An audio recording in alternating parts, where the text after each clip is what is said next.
But as much as I love both Sion, I have to admit that his friends, Kyo and Cindy, are the real heroes. Cindy is a muscle mommy while Kyo is a comedic protector of both Sion.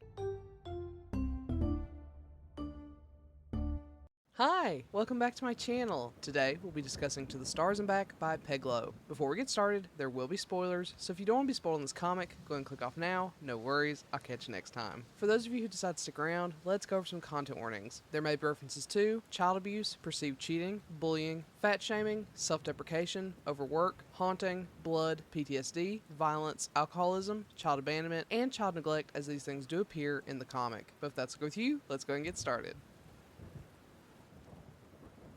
Kang-dae hates everyone. He's experienced bullying and pain from a very young age, which has made him distrust everyone. He has absolutely no friends, and he prefers it that way. Thankfully, due to his aloof nature, most people avoid him too. That is until his next-door neighbor moves in. His neighbor is bright and bubbly, everything Kang-dae isn't. And no matter how hard Kang-dae tries, the guy doesn't get the hint. Kang-dae doesn't expect to run into the new guy very often, but then he sees him on campus. As it turns out, they both attend, and both Sion, the new neighbor, is all too excited to invade Kang-dae's space there too. Kang-dae hates everyone, but he might just hate this guy the most.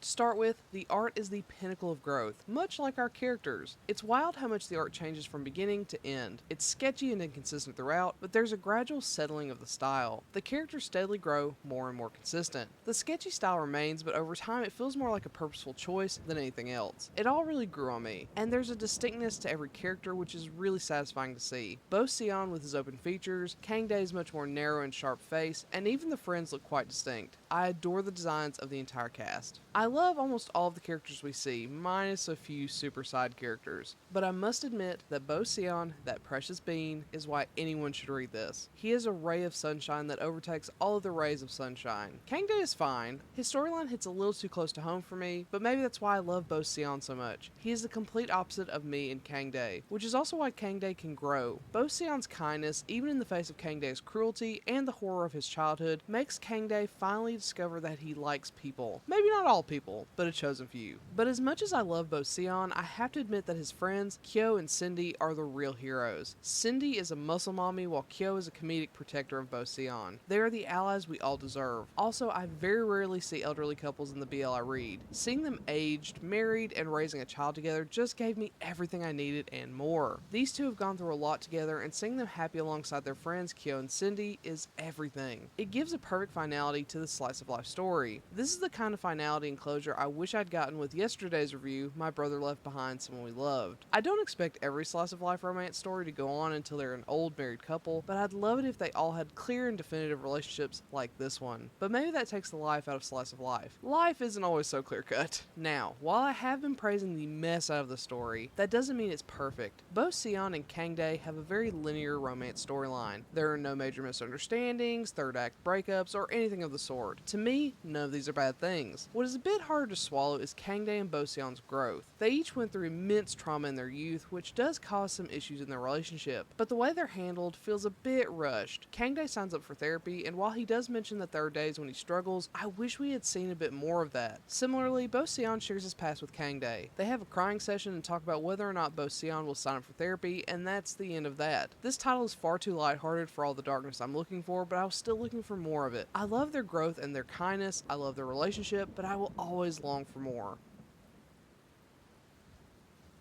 With all that being said, this title is a light in the darkness. It does have some shady bits, but there's always more light and love to be found. It's a lovely reprieve for those looking for something fluffy and sweet, but you might feel like you're missing something if you want intense hurt and comfort. This was very close to a favorite for me. I'm on the fence, but I'm sure this could be a favorite for someone else out there. I highly recommend this to everyone. So, have you read To the Stars and Back? If so, what do you think? Do you agree with my assessment? Do you not? Let me know in the comment below. Otherwise, I'll catch you next time. Bye!